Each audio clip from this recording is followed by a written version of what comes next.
Morning, Raptor Freak. Alexey Ots here. Sunday morning it's time for a Sunday special report. Today's special report is about something that most Raptor fans don't want to think about, don't want to have anything to do with. In fact, it is maybe one of the biggest fears and concerns of me personally in my life is the possibility of the Raptors having to move from Toronto for whatever reason. Now, first, it's good to go over the reasons why a team has to leave a city. It's usually something to do with ownership for the most part. Like if you don't have a good solid owner, or the owner is thinking about maybe the franchise could do better with money in another city, then an owner may up and take the team and move it to another city altogether. That is one way it can happen. Another way it can happen is if there's a dispute over the arena and like getting a new arena and things like don't follow through, or things fall through with that, and then the team's all of a sudden looking for another city. There's another reason. And then the third reason, which is a more recent reason, and this is the one that worries me the most, just because we've already suffered and dealt with this issue, is if there's further pandemics, if there's further any kind of issues that cause the geopolitical line of the Canadian US border to become something that is important because of no crossing, because there's a pandemic or something like that, that hurts the Raptors. And that makes them have to do desperate things like go play in Tampa for a season to be able to play and be involved in the league without having to cross border traffic and stuff like that. So really, those are the three real reasons why it can happen. You can't lose your team just because other fan bases and people are racist, xenophobes, and say there shouldn't be any Canadian teams in the league. There's a lot of people out there that say this shit, that they want Toronto to not have an NBA team, and it's based purely on anti-Canadianism. It's just American exceptionalism, and just this whole idea that no, there shouldn't be a team there and all this kind of stuff. That stuff won't get any ground or traction to cause anything to change with the status of the Raptors being in Toronto. And when you hear these kind of conversations, laugh at them, because I'm going to give you the ammunition right now for what to tell them when they do say things like this. If you see this on Twitter or Facebook or any other place where they talk about this, I'm going to arm you with the information right now to turn around and tell them the truth about what's going on. Good morning, Tom Duke, real quick. Geez, sure hoping this is not a real possibility, but I guess it really could be. Well, it's a possibility for any team. I mean, it's not a very likely possibility for somebody like the Celtics or the Lakers, but the Lakers franchise did used to be in Minneapolis. So who knows? With time changes and things happen, but most of these franchises, they get anchored into their market and they have a good thing going as far as like the arena and ownership, then they should be fine. And if I'm going to look at the Raptors franchise with each one of these things, the ownership is really solid. We had in 2014, I believe it was, no, 2012 it was, a new ownership group bought the Toronto Raptors at that time, led by Larry Tannenbaum, Bell Canada, and Rogers Communications. So the people that own the team are not the teachers union any longer. That was before. They owned the team before with a couple of different groups. Now Bell Canada and Rogers have equal stakes, with Larry Tannenbaum being the third vote in the middle there.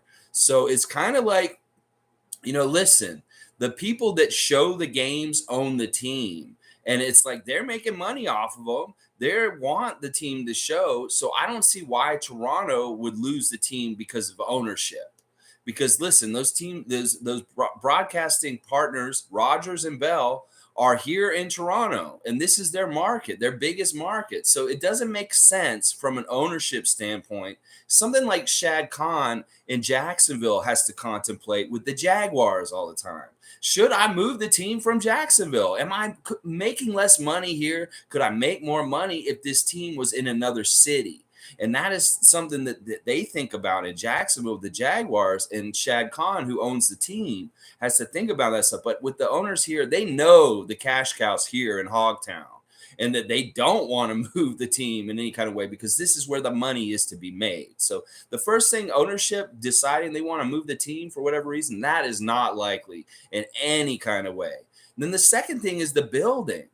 The building is actually pretty like sound for like like these days modern like stadiums. It's a newer building in some ways, even though it's not really. It's like it's been around since 99, so it's 22, 23 years old.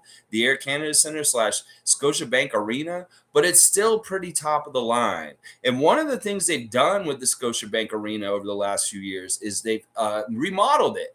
They've added new parts to it. That whole western side of the building was extended out and allowed for a new bar and all kinds of new stuff over at that end of the building and that kind of stuff. But I think that our building is pretty sound for years to come. Like, it's got a good capacity. It's got a nice flexibility to it to allow it to invite new technology as it comes, as far as whether sound systems or anything.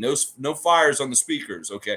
But as far as like new technology, as far as what the NBA would want from an arena for the requirements for it to be a good arena. Now, if the Knicks are still playing in Madison Square Garden, I think the Air Canada Center, Scotiabank Arena will be fine. And the really big area where we see an example of a team leaving because of the arena is the Seattle Supersonics. That their arena, in their key arena, was very small for an NBA arena. And that was the big problem, was that they needed a bigger arena for what the NBA wanted each of its teams to have. And they couldn't fit it into this downtown Seattle and do things correctly for that to happen. And then the team went to Oklahoma City. So I really think that the arena issue will never, ever be a reason why the Raptors would have to leave Toronto. And I would say the same thing about the pandemic thing, but that's something that's unknown. Maybe it is like every 100 years, Spanish flu, COVID, something like that. And we won't have to deal with a huge, crazy pandemic again in the near future. Hope to God. Oh my gosh, knock on wood. But this is serious. This is the one that I worry about the most, is that if there is any kind of like waves of pandemic kind of stuff, that is something that would make it hard for the Raptors to stay here, just because they are the only team on the other side of the border from the rest of them. And, that's really just hopefully public health and things happening in good ways and stuff like that to avoid that happening. We don't want the Raptors to have to play in Tampa or Buffalo or something like that. And it's good as long as we stay anchored here permanently, even if temporarily we have to do something like the Tampa season in any kind of situation with pandemics in the future, then that's fine. So technically, really, like, this is the more ammunition I will give you guys to talk to people who think that the Raptors should not be in Toronto or think that Toronto shouldn't have an NBA team. Is the next stuff, is the real meaty good stuff. Is that basically the Raptors are the 10th most profitable team in the NBA right now. I looked at the Forbes list, and I want to tell y'all some stats. Very interesting. In 2012, when Larry Tannenbaum's group with Bell Canada and Rogers Communication bought ownership of the team, it was valued at $400 million. That is how much they paid for it. $400 million. You know how much the Raptors are worth now, presently, after the championship and all the great years we've had in the last 10 years since 2012? The Raptors are now worth $2.5 billion. So Larry Tannenbaum bought a team for under half 400 million. He bought them for $400 million. They're worth $2.5 billion now. So you do the math. Is this team losing money? No. And the valuation of it just keeps going up. And this is part of the reason why I think that we're committed to winning, is because Larry sees that his team just becomes worth more if we win more and more. And it's not the kind of thing where we can just kind of coast, make the playoffs each year. He wants to win championships because he saw the bump up. You can see it in the stats. After we won the championship in 2019, the team became worth way more money. And that is something that is important in the whole scheme of things. As far as things, is the team profitable? Is the team going up in valuation? Is the team in those kind of settings with the arena and the owners okay where it is? The NBA loves all that because that's functionality, and they want all 30 teams to have all those check marks checked off. And some of the other teams in the league don't have all these checked off. That they have more of an issue with possibly losing their teams and more. And all right, first of all, I want to say this first. You guys, if you hear Sixers Nation talking trash about Toronto and all this kind of stuff, you tell them right now that the Raptors organization, which has been around way less time than the Philadelphia 76ers, is worth more money than the Sixers organization. In fact, we're number 9 on the list right now, and we are ahead of like a lot of major teams. New York is number 1. I still don't get it why the Knicks are the most valued team in the league, but the teams that are ahead of us are teams like the Lakers, the Bulls, the Celtics, the Heat, the Warriors, and then we are like right behind all of them and ahead of like 2/3 of the league. We are in the top third of the league as far as valuable franchises. Out of the 30, we're in the top 10. And that is badass. And there's another reason why we will probably never leave. Another stat is we're number 9 in merchandise sales for the whole league also. They did the whole study again at the beginning of the season, and Toronto sells as a team is the 9th in rankings for total merchandise sold by a team. And the interesting thing about that is none of our individual players are in the top 10 for individual jersey sales, but we as a team for all of our merchandise is number 9 this past season in the NBA. So this is a very profitable team. This is a team that's functional. This is a team that wins. This is a team that makes money. This is a team that has good ownership. This is a team that has a good building that does not need to be changed or retooled or get a new one in the future or anything like that. So the security of the Toronto Raptors being in Canada, in Toronto, is very, very good. And if you're hearing anybody saying, well, they need to lose their team or they should move out of Toronto, you just give them the firepower that I just told you. Listen, this team is in the top 9 in merchandise. This team is in the top 10 as most profitable teams in the NBA. You just throw it all back at them. And if it's a team that doesn't have that much prestige, like a lower-ended team in the league, you tell them that we're worth more than their team and stuff like that. All right, let me see what y'all are saying. Sorry, I didn't mean to ignore you. I just want to make sure I did my proper content for today, and that was this part just now. Summer's saying, isn't it funny? Sixers franchise is screwed. In a lot of ways, they are. And it really is. Like, listen, the process was such a dumb thing, and they're admitting it now. Like, they see the fruits that have borne from the rotten way that they tried to make their team. That you can't do it that way and expect good results. That the process was an absolute failure. And even Joel Embiid, the person that's probably the best part of the process, is a failure in himself. Because listen, you cannot build a good team around him when he's completely throwing everybody on the bus. Like, listen, this dude is going to hurt your team no matter what, just by his personality. And then, well, don't even get me started on how big men in the league are going to get left behind. So that's the other thing I'm saying. But yeah, Summer, it is kind of funny at this point how they're not in a better position than we are. That's for sure. And that's the way I look at it. Tom Duke saying Russia appears to have publicly signaled its asking price for Brittany Griner's safe return, looking to exchange the NBA star in a prisoner swap for notorious convicted arms trafficker. Wow, Tom, that's dropping some crazy knowledge. I know that things have changed a bit with the thing with Brittany, that, people are, she's still there. And I thought I heard that her sentence was going to get commuted and she was going to be able to come free. But then I'm hearing more that like they are holding on to her and stuff. This is just a messy, messy situation. And listen, a lot of people are chiming in that she deserves what she gets. You break a rule in the other country and stuff like that, you have to take the punishment. Yeah, I understand that logic, but still, listen, this is a war situation. This is something that's totally different. And listen, if there were certain things about Brittany Griner that were different, they would be going all out to try and get her out of there. And that's just the pure truth of it. It's too bad the situation is with her. But it is going to be a very interesting movie someday. I'm not going to lie. This is movie gold, the whole Brittany Griner story. And we will want to hear what happened to her and this whole thing that's happened to her. I hope that God that she comes back okay, safe and healthy, and no kind of crazy bullshit in the gulag or something like that with her.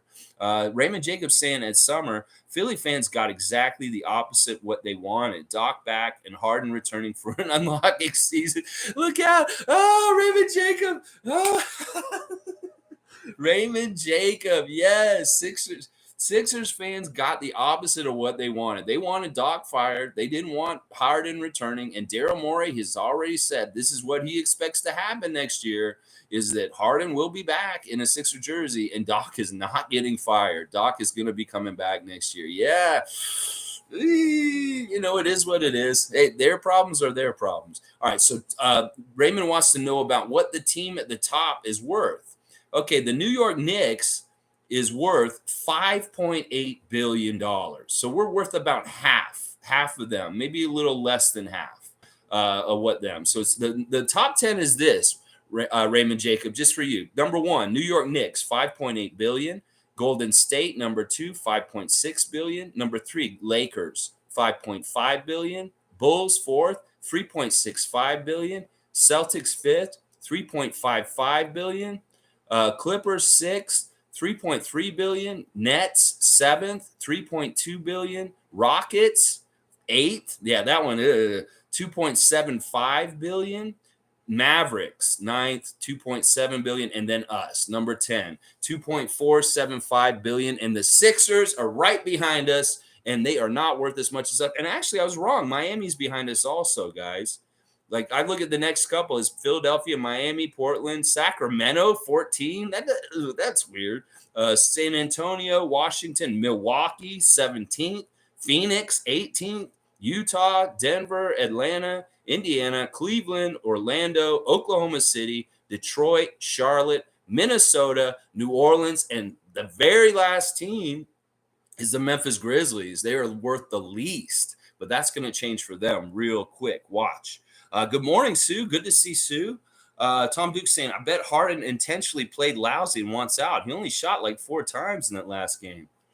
Who knows what James Harden's, why he does things or what he's doing or what his big ultimate plan is. Who knows? I mean, really, it's really hard to gauge this guy in all kinds of ways. Yeah, Sue's saying, I don't think we will lose the Raps. I don't either, Sue. It's just the kind of thing, like you see the Montreal Expos go to Washington. You see the Grizzlies go to Memphis.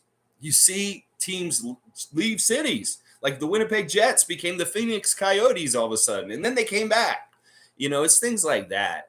And you just want to make sure. And I think that it's just, listen, this city's a cash cow. We support this team in so many different ways. I think it's very much ensconced and very weighted and anchored in its place in the NBA at this point.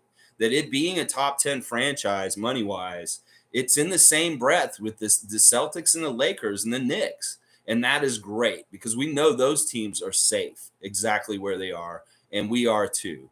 I really do this just because of the pandemic and like the worries of having to play in Tampa for a year, and then all the anti-Canadian sentiment around the league in different places where fans call out and want Toronto to lose a team. And that, that's where that stuff won't go anywhere and stuff like that. Yeah.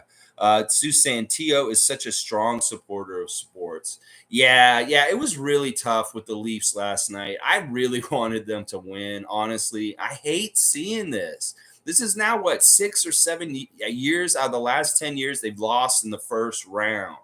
And this is horrible. Like, this is a mental thing in a certain way with Leaf Nation and stuff like that. We don't want anything to do with this. Part of the problem is that people want to lump Toronto sports all together and say, well, the Leafs are like this, the Raptors are like this also. No, fuck that. We are not like the Leafs. We get past the first round. We've done many things, and we don't want those kind of things where they have a mental block on the first round. They have problems with the first round. We don't want anything to fucking do with that kind of stuff. I feel bad for Leaf Nation. I care about Leaf Nation. I'm not a cold-hearted person, but I cannot get on your wagon and support emotionally because I would be devastated today, just like a lot of Leaf Nation is right now. And I feel so bad for it. I really do. Because, listen, Game 7 on your own home ice, and you only lose by 1 goal. And you know what? You were winning during the series at different times, and Tampa Bay comes back, and also, it's annoying. Oh my gosh. Leslie Hart is saying, how many cities had over 2 million people go to a championship parade? Oh my gosh, what a great point, Leslie. You're exactly right. I had never ever seen a championship parade like the one we had here in 2019. They've never seen that in any place. I don't think the Lakers have had parades like that. I don't think any city's had a parade like that.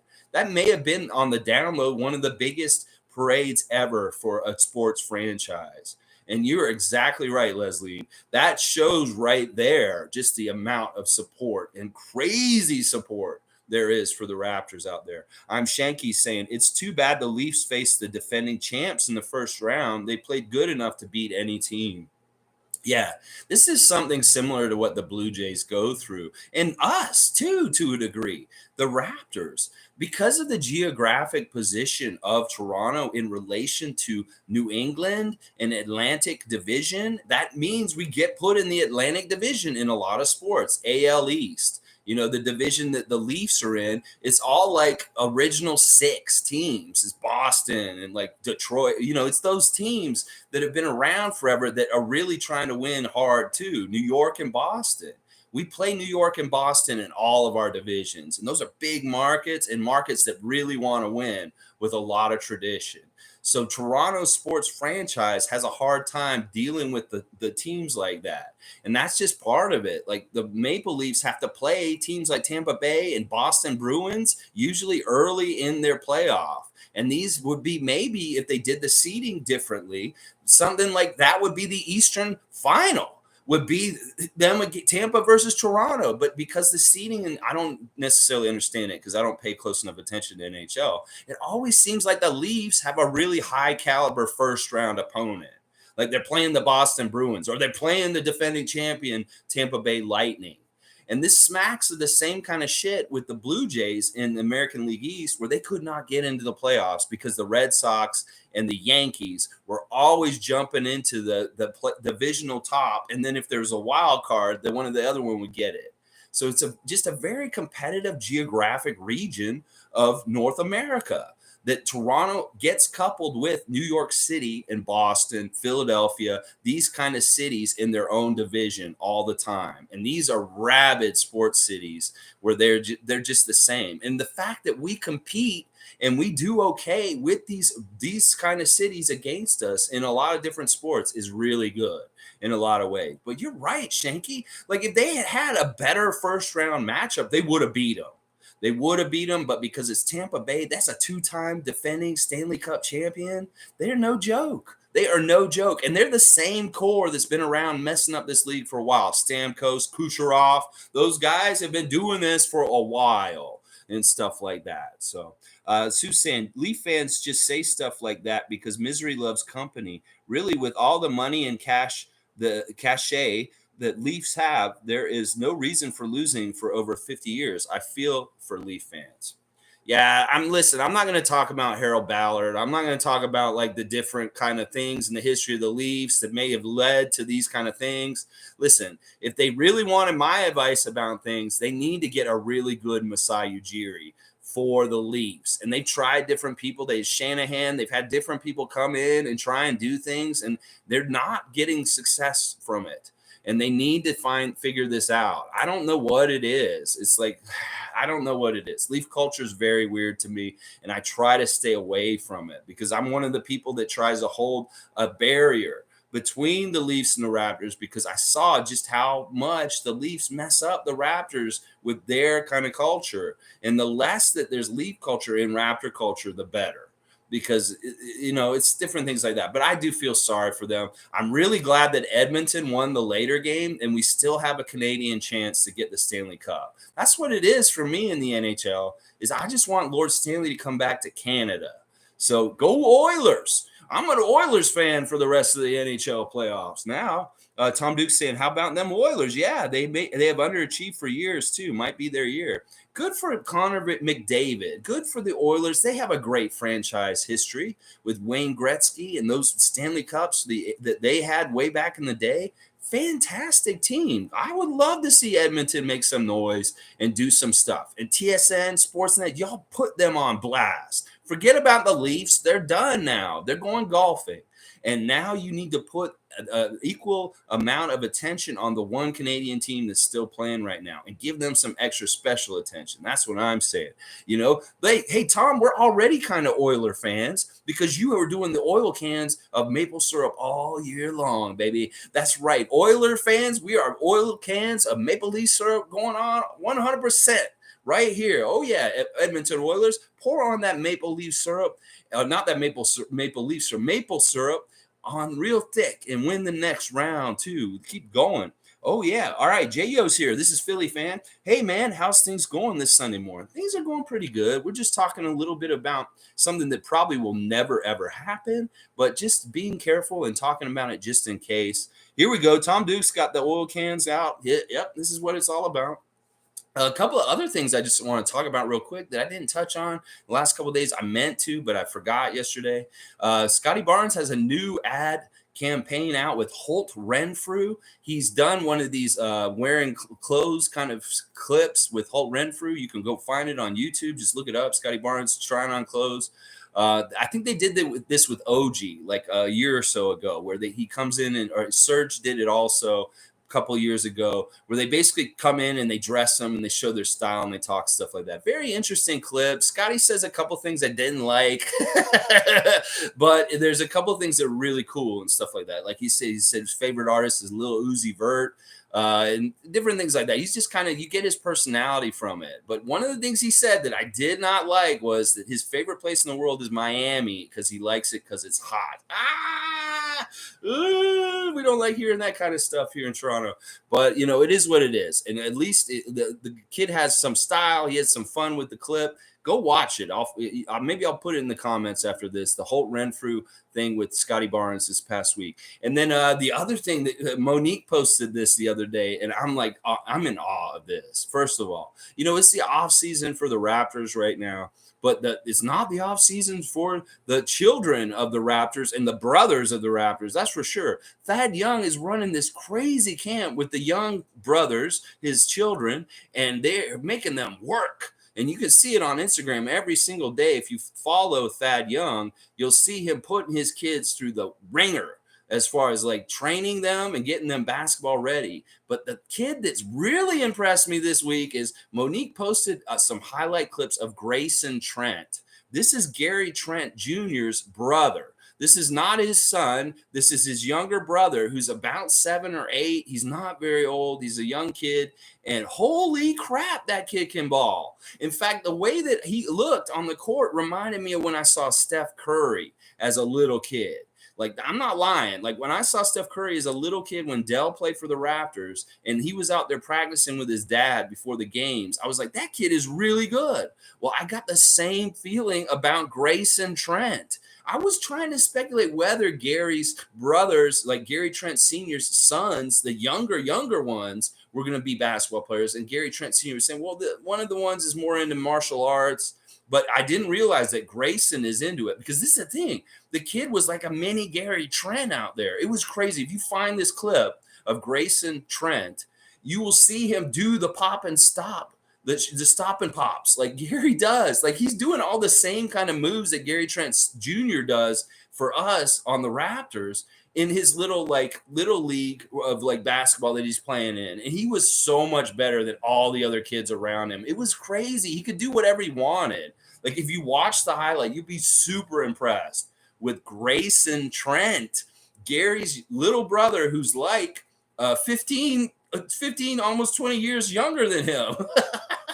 So crazy. It's absolutely fantastic and fun to watch. I was like, dude, he just did the exact same move that Gary does. Like step to the side and shoot. And he had some range too. I was like, holy crap, this kid's good.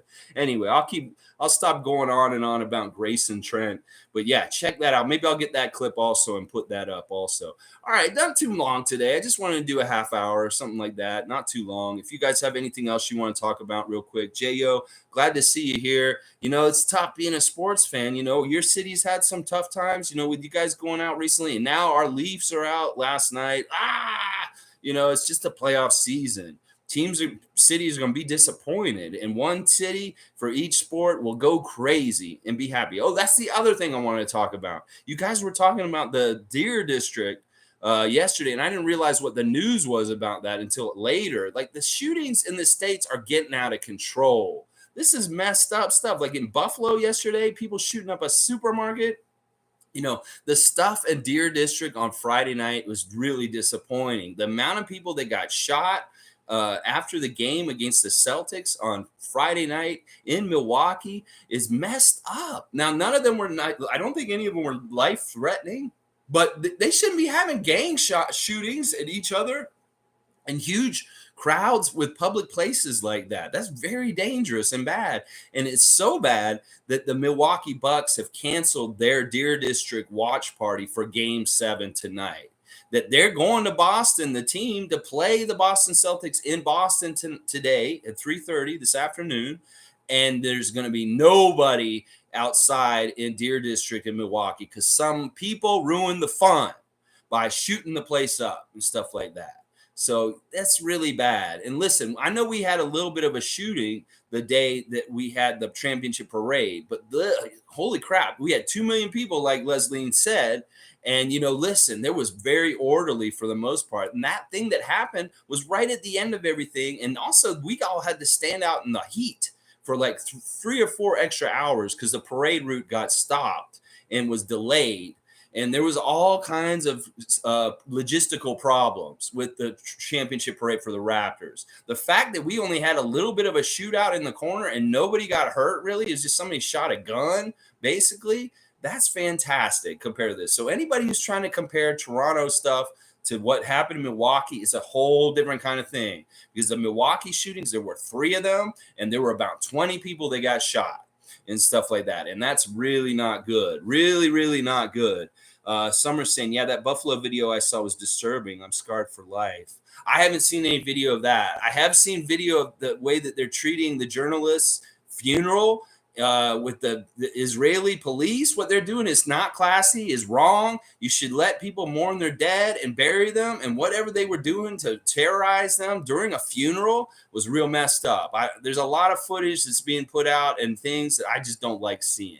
Whether it's Ukrainian stuff that's happening there, whether it's stuff that's happened just recently with the Al Jazeera journalist that got shot in the face, whether it's shootings in the U.S. and just stuff like that. This is stuff we need to get the hell away from.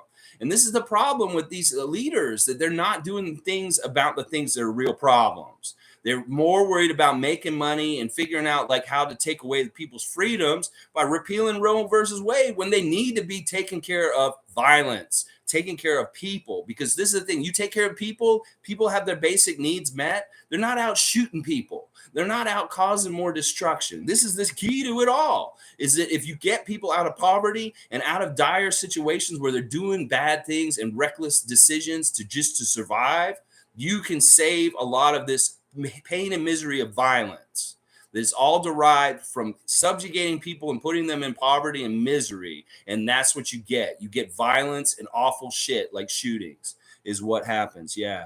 All right, let's see. Thompson. Yeah. Whoa. I heard of the Deer District. Yikes. Yeah. That whole thing on Friday night is just too bad.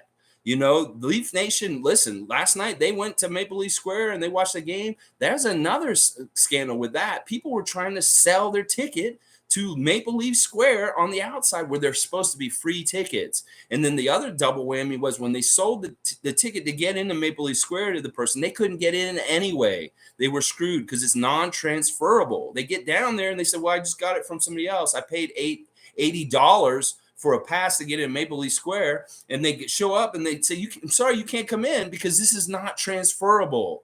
And you just gotten built for $80 for a ticket that was supposed to be free and nobody should have been charging for. That shit was going on with Leaf Nation last night at Maple Leaf Square. Isn't that crazy what people will do to make a little bit of money and screw people over? That's part of the problem right there. Sue's saying, wow, I didn't hear about Buffalo shooting. How sad. Yeah, yesterday around 3 p.m., apparently a white supremacist is what they're saying, went into a supermarket and shot at least 10 people and stuff like that. And they died. These people died in Buffalo. The people in Milwaukee did not die. but the people in Buffalo did die, and that is messed up. I'll tell you right now. Leslie saying America just needs gun control. Yes, they need to understand. Listen, you need to stop kowtowing to the gun manufacturers and just allowing them to worry about their black ink and their red ink, because they basically say you just make as many fucking guns as you want just to make a profit, because it's America, a free country. All of a sudden, you know what, motherfuckers? You are so fucking stupid down there in the U.S. More guns equals more deaths. You have more guns just present, just in the world, that means more deaths. So you cut down on how many fucking guns you're making. You cut down on all that kind of shit, and you will solve some of your damn problems. You need to cap this shit because it's out of control, and there's way too many guns in the U.S. in all kinds of different ways. So I say gun control as far as stop manufacturing them. Stop at the source. Tell these fucking gun companies to cut down their production lines and to stop and put a cap on them.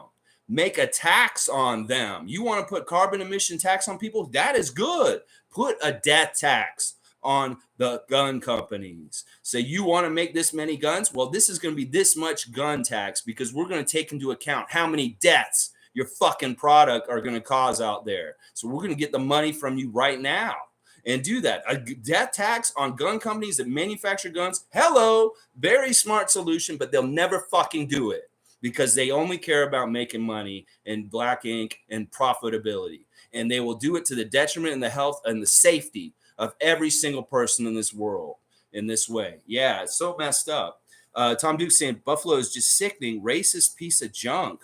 Yeah, it's just messed up. Like, listen, this is what's happening. You combine access to guns, you combine depressed, lower socioeconomic situations where people are really struggling and getting worse and worse because things are harder and harder and prices are just going up and up, and you get a little bit of mental illness added into that little mix, and boom, you've got a fucking shooter. You've got somebody crazy out there. And I don't give a shit how sound of mind you are. I don't give a shit how smart you are or how well within you are with yourself. There are events in your life as a legal gun owner, as somebody who's a responsible gun owner, where you could fucking go over the edge, where you could have your whole life turned upside down and you make poor decisions with your legal gun. You're trained to have the gun and you make poor decisions because mental illness can come and get you and you don't even fucking know it. And that's what I'm saying right now. The whole basic thing of this, and this is something I studied in grad school. I studied gun control. I studied deaths by guns. The whole simple solution to this is less guns equals less death. And it's proven by countries all around this world other than the U.S. This is part of the reason why Canada has way better success with this. This is part of why most of Europe has way better success with this, because they have better gun control, less access to guns, better screening for who can have guns or how they can purchase guns. In the U.S., it's just a fucking Wild West, and they're just like, people are cattle, let them die. Is basically how they fucking look at it down there. And that is a big part of the reason why I live on this side of the border. I have the choice to live in the U.S. or in Canada. I live in Canada because Canada's got their shit together way better than the U.S. That they understand things. And now seeing the Roe versus Wade fight that's about to go on right now, I'm like, this fucking country, they're trying to go back to the Stone Age. They're trying to go back to barbaric, like just bullshit there. It really does feel like the fall of Rome. In some ways, what's going on, the Gilded Age of the U.S. and all of its insidious problems inside, social problems that they don't want to look at or get real about or deal with because it may not jive with their bottom line and their black ink. And that's what I'll say about that. I'm sorry I'm going off here. Oh, my gosh. Let's see. Leslie's so true. Gun culture is so dumb. Yeah, Tom Duke, man, listen, I know. I grew up in Tallahassee, Florida. In the heart of it, I've seen how people worship guns. I've seen how people fight for them more than they would fight for their own children in some ways. It is sad and disgusting. And honestly, it's sick in the head. People that value guns in those kind of ways are sick in the head. That it's a civilized society. You should be able to move past this and get this worked out. The Second Amendment arguments, we can get into all kinds of different semantics and arguments about that kind of stuff. But I don't feel like doing that today. But if somebody did want to talk about it with me in more depth, I would be willing to do that because it is a subject that I really am learned on. And that, my grad project on this got stopped by my grad teacher because the university is being paid by lobbyists and people getting donations to keep the status quo with things. And my research project was basically taking the state of Montana and the province of Manitoba, which have very similar populations as far as size and characteristics, as far as which part is urban and rural and different parts like that. And I was going to take them and look at the gun incident rates, because the only real difference is the gun control laws in Canada compared to the ones in the US. And my grad teacher said, no, you can't do this, Lexi. This is too difficult for a student in your place in your grad school. This is something you do in your career after you get out of grad school. He dissuaded me over and over again about it, but it was really what I wanted to do. And then I found out later that my university, Florida State University, takes money from Republican donors who shape the curriculum, who shape the professors about what they can and can't teach. And that my teacher was basically dissuading me from writing a paper partly because of those directives from right-wing donations to this university. And that's why I disowned my university also, Florida State, because it's a large public university that takes money from people that shape knowledge and what should be taught. And it's just like this critical race theory argument that's going on down there also. They're trying to tell them what they can and can't teach, even if the reality doesn't jive with what they want to do and stuff like that. So it's saying, Rahul's saying there's no way in hell the Raptors get shifted from Toronto. Yes, Rahul, I'm with you. And this is the thing that we found out in the fact-finding mission, the things I was doing research yesterday, looking at it. I was like, well, the Raptors seem real solid economically, so they should be fine. And once again, that's the main thing that matters in this fucking world, is the bottom line and black ink and just making sure things are profitable.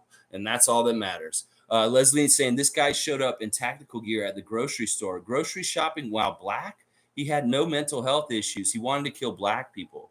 Well, I would say in a sense, racism and having that kind of hate is a mental illness in itself. That, yeah, sure. Technically, I'm sure if they went on trial and they had psychologists analyze him and stuff like that, they may not find him crazy. And that may be good, because then he won't get a lighter sentence. Is, like, look, this guy did it of sound mind. He had intention and he did it, carried it out. So that's what it sounds like to me, Leslie. But I will still argue that anyone who's willing to take a gun and go somewhere and shoot a bunch of people up, they're mentally ill to a degree, that there's something wrong with them in their head. But, if I was a lawyer, I wouldn't want to get that crazy plea. I'd want to say this guy knew what he was doing and you need to book him exactly for that. Stuff like that. Tom Duke's saying that's the mental health issue, wanting to kill anyone, right? Exactly. That's what I was saying, Tom. Yeah. Sue's saying it, Leslie, and that is discussing what is wrong with people. Yeah. Tom Duke's saying, how do you cure racism? Yikes. Well, listen, I think that things have gotten better over the years. One of the best ways to cure racism is let the old racists die. These motherfuckers are dying off, and their children rebel. Their children are like, my dad hates black people. Well, I'm going to go date a black guy and piss him off because I'm a teenager, and that's what I do. I piss off my parents. So there's so much more hope and positivity in the younger generations, because they are not brought up in the same way as the ones like mine and before. Is that we were indoctrined into like programming in certain ways of, in some really fucking racist shit. I know personally, because I grew up in Florida in the 80s. I know my upbringing there. I can see in hindsight all the different ways they tried to program me and stuff like that. But I think that over time, with more and more connectedness on the internet, more and more connectedness just in the global community, that people are more understanding and more tolerant and not as racist. And I think that is a good trend. And I think there's more and more of it. And that in some ways we see the really racist people freaking out because they see the changes happening in society, and that makes them go even more crazy. And then maybe we see it worse because the really fringe crazy ones are coming out of the woodwork because they feel like they're losing the war on this front. And that's what I'll say about that. As far as things, is like, you can't cure this, Tom Duke, but you can get more understanding and more bridging the gaps between people in different ways and stuff like that. So, and the more people call it out and the more people talk about it and the more people get real about it, the more it gets done.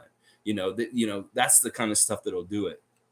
Summer Lowe saying Leslie and Hart, he let one guy go because he was white. That's messed up. That is what I'm telling you. The Republican Party is partly to blame for this because they stoke the fires of division and racism from their side. They have all kinds of different ideas about what's okay and what isn't. Part of the reason why they don't care about Brittany Griner is because of her color. Is that the Republicans say, well, she did what she deserves. She has to stay there. But if she was a white basketball player, will they be treating this differently? That's what I'm saying. We need to call out the racist side of politics and really get on their ass for this. We have this in our country here in Canada. The way that Jagmeet Singh has been treated by people publicly in the news lately is very disgusting. And we have these same kind of racist motherfuckers up here in Canada too. So we need to fight against them, band against them, and just be all together and understand, like, look, you guys are dying off. You are part of the status quo that was old and gone. And we're making a new status quo with the young people, the people that are more aware of wokeness and being more politically correct and not being such assholes to people because of differences and things like that, and fear and xenophobia. So this is all stuff that's going to change. It's just, we don't see it from looking, like, I can see it from my perspective because of how old I am at this point. Tom, dude, you got to think about it that way too. It's like, think about how it was when we were kids and think about how it's evolved over time. It's way more out there and talked about. There's a lot more media out there that really deals with these subjects where it was taboo in certain ways before.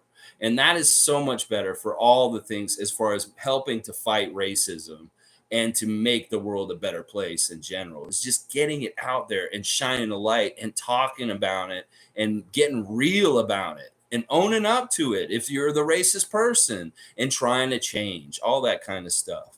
Yeah, that is really messed up.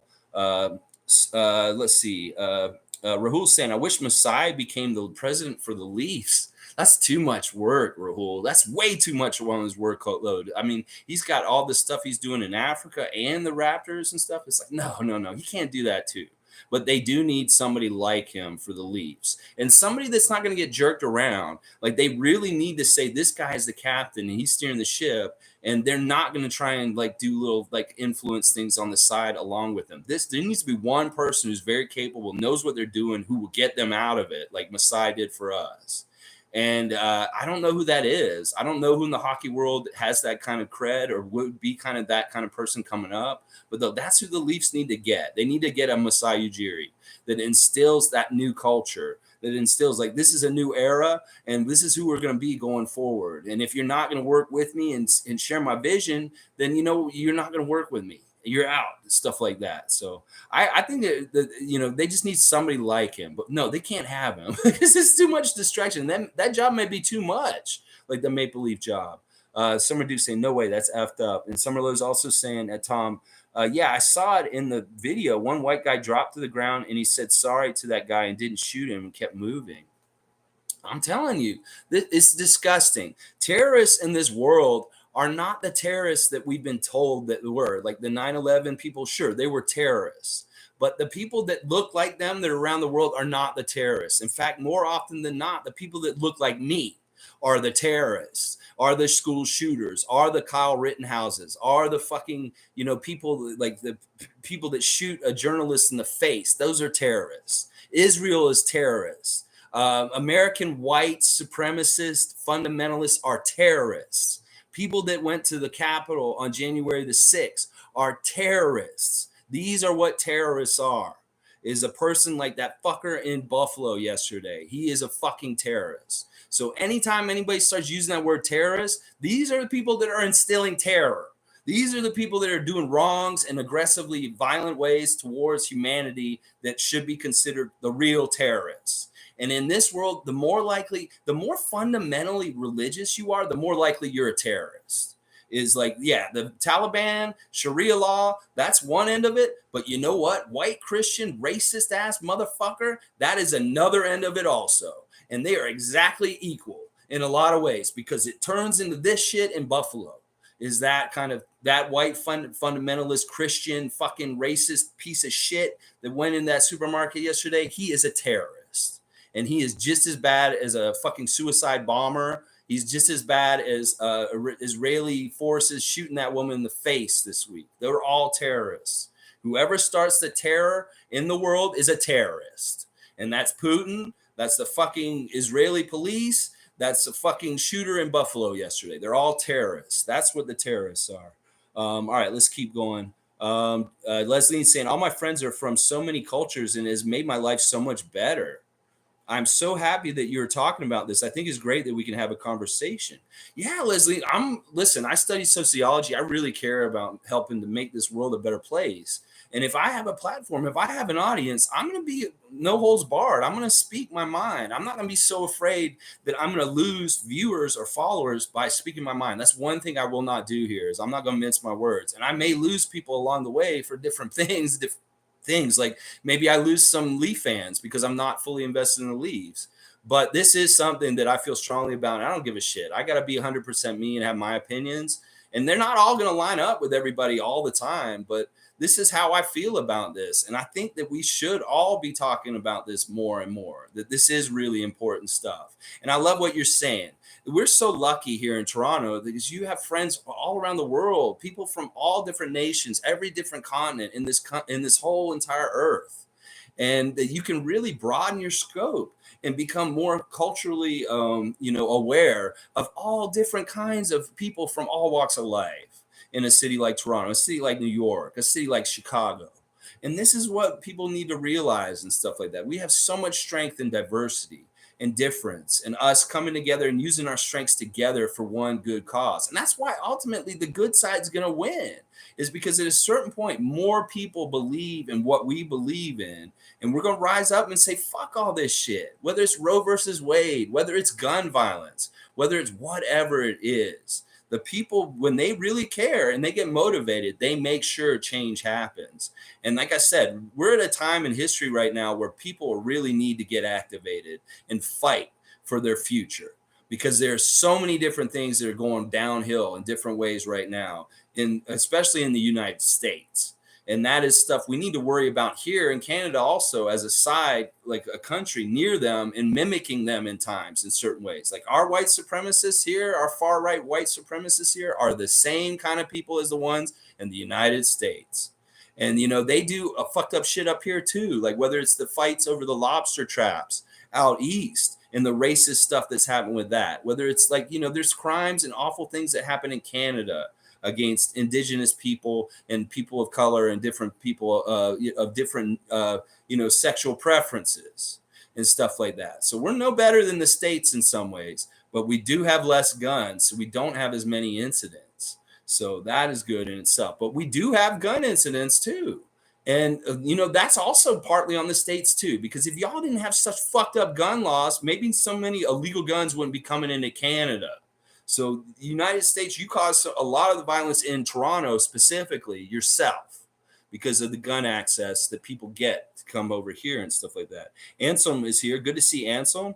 I was just telling my dad that gunman in Buffalo is a terrorist and it's a hate crime. It is exactly that. I mean, it's so blatant. Like if it's on video evidence that he let a white man leave the supermarket and that kind of thing, that is evidence right there. We can't poo-poo this kind of shit any longer. Listen, the way that some of the states are doing things with critical race theories, they're trying to whitewash and wipe everything out that anybody's ever done wrong. It's going to be the same kind of shit with this kind of stuff. Whether it's George Floyd, whether it's Jacob Blake, whether it's any of these stories, the lady who got shot in her own home, the nurse, I forget her name. See, that's horrible. I shouldn't be forgetting her name.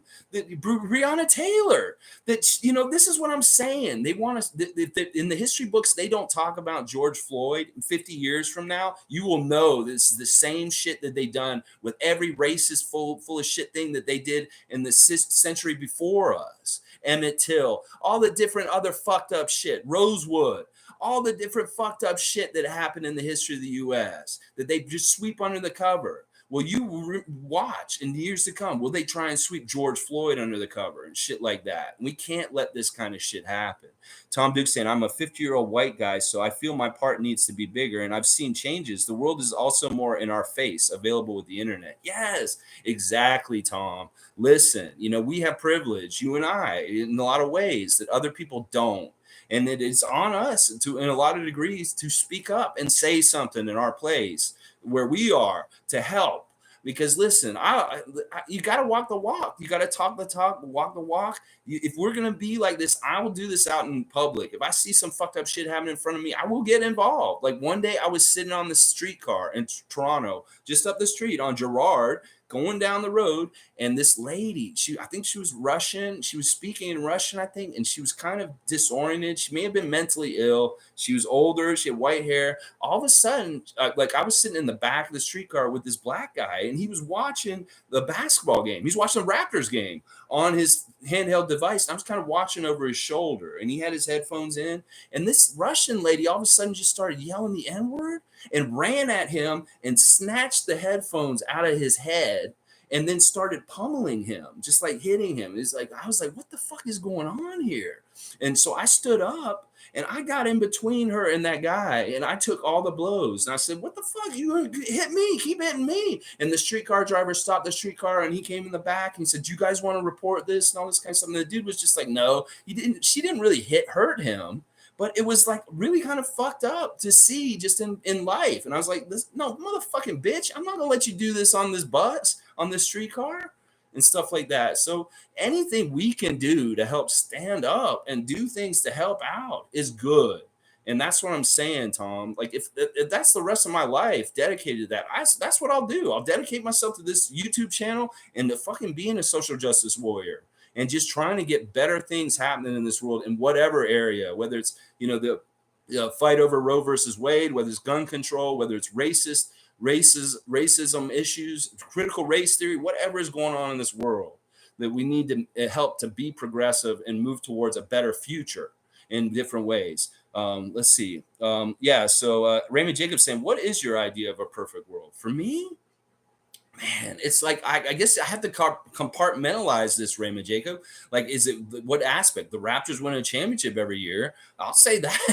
I don't know. I think just people getting along more, less violence, more tolerance, more just like easygoingness, just people kind of like looking out for each other, being more humanitarian. I think that the way that the people who were on this continent before any of us lived is way smarter and way more intelligent, like living off the land, respecting nature and beauty. Also, the whole idea of like capitalism in some ways is fucked up. Like we should be able to be who we are and just live our life. But it's the society that tells us that you need to go out and make money and do all this stuff and be a cog in our machine. And part of it is just to be exploitive, to have a workforce, to make money off of people. And like, I think that we need to get back to a more simpler life. Like I'm a really big believer in going towards nature and understanding like what old indigenous cultures believed on this continent and what they followed. And that is the way that we can save ourselves. If we get more like them, as far as the way they see the world, the way they see property, the way that they see each other and stuff like that, and stop looking at each other as marks or people to make money off of, or people to exploit for labor, for my bottom line, for my company and stuff like that. That people need to have the freedom to be themselves. And sometimes being themselves, it doesn't necessarily have to be going and working a 9 to 5 and just trying to make that daily grind just to stay alive. That's what I'm saying. That I think people should be able to be more creative in their own lives and do what they want to do instead of having to be such chained to the money and the aspects of paying rent and doing all this kind of stuff. I'm a big supporter of UBI because I feel like it will bring people out of poverty. There'll be less crime. There will be less social problems when people have enough money to feed themselves and have a roof over their head at least. And that's what I was saying. But yeah, that's in general, Raymond, that's not an easy question to answer. So it's like, I could talk about this for hours, probably, what I think my perfect world would be. Summer Lowe saying the security guard at this grocery store was a retired policeman and exchanged fire with the shooter, but he died in the fight. That guy is a hero, in my opinion. That's awesome. Well, that's good because sometimes these security guys, like we found out in Parkland, they're useless and they don't do what they're supposed to do. Like a sheriff, school resource officer was supposed to do something in that shooting, and they hit with the people. That is who's supposed to be there. I hate to say it, even if there's a security guy who's just sat there for years and nothing happened in that place. Well, that was his day to do his job, and he is a hero. You're exactly right. Tom Duke saying, Raymond, whatever it is, I will live in Alexey world. Tom, you're awesome, man. All right, we're right at an hour. Well, I'm just going to finish things up. We got real serious and real deep today, but listen, this is how we figure it out. This is how, as a humanity, we share ideas. We talk about what's wrong. We talk about how we can fix it, and we come up with new ideas. And it's like a think tank, a Thursday think tank. We can do think tanks for societal problems and just general problems in the world in general.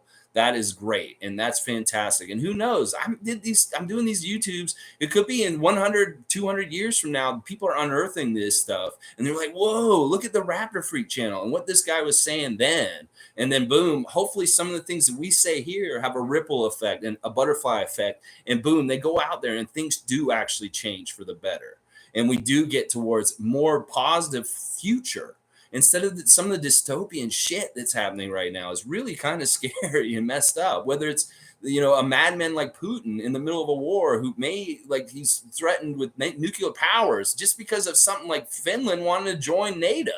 It's like, or this fucking racist piece of shit that did this shit in Buffalo yesterday. It's like we got to find better outcomes. We need to lessen this shit and we need to fix stuff instead of worrying about re-elections, worrying about black ink, worrying about our bottom line, worrying about selling products. We need to start worrying about people. We need to start worrying about health. We need to start worrying about society in general and social problems. That's what we need to worry about. Oh, yeah. Raymond Jacobs saying, yeah, laugh out loud, Tom. Yeah, Alex, good answer. I too think in a perfect world, poverty, violence, and free education would do wonders. I mean, no more poverty and no more violence. Yeah, it's like, listen, there's different countries in this world that are doing different things better than the U.S. If they could try and be a little bit more like those countries, they may have some better outcomes with different things. Because I'm going to tell you right now, one of the things I studied in grad school was infant death statistics, like infant mortality statistics, which is basically they keep track of how many babies die within like the first year or two of being born, and that's a statistic that symbolizes whether a country is a first world country, a second world country, or a third world country. Now, those terms aren't necessarily nice, but I'm going to tell you right now, the U.S. is like a third world country with their infant mortality rate. There are way too many babies dying in that country, partly because of starvation, malnutrition, and they think overturning Roe versus Wade is going to help the stat. No, it's going to make it even worse. And that's what I'm saying. There's statistics that here in North America, in United States, that are similar to some of the poorest places in the world, where there's just as many babies dying at young age. And that is a symbol. That is a statistic that symbolizes whether a country is civilized or like within like being able to take care of themselves. And the U.S. is failing with that, and their health outcomes. You can see it with their longevity, as far as like the average lifespan of an American is less than a Canadian. The average lifespan of an American is less than most of Europe. People in the U.S. are more likely to die than most of the rest of the world, other than really, really poor places that are really in bad places. Because the U.S. is more like them than Europe and other places that are getting ahead of them, because of social programs installed that help the people live long, healthy lives. And the U.S. aren't like that. They look at people like cattle, commodity to be making money off of and stuff like that. So, yeah. All right. Thank you, Leslie. I appreciate you. Happy Sunday, guys. I hope you guys have a nice day. It looks like it's a little overcast outside in Toronto, but it's probably going to be a nice day overall. Tom Duke, have an awesome one. Let's go Raptors. I know we got real political today, but there's nothing wrong with that. I love mixing the Raptors with whatever we want to talk about. This is who we are as a franchise. We are social justice warriors. We are woke, and we do care about what's going on in the world other than just basketball. This has been mandated by Masai Ujiri and the team, and that we're ready to get out there and get our voices heard in a political way. And I'm just another part of it right now. All right, y'all. Thanks for watching. Please like, comment, subscribe. If you like anything I said, whether it's basketball-wise or society-wise, hit that red subscribe button. And I hope everybody has a great rest of your weekend on this Sunday today. And I'll be back tomorrow with a Monday Memory. So look out for me at 9:30 a.m. Eastern Standard Time tomorrow morning. All right, y'all. Let's go, Raptors!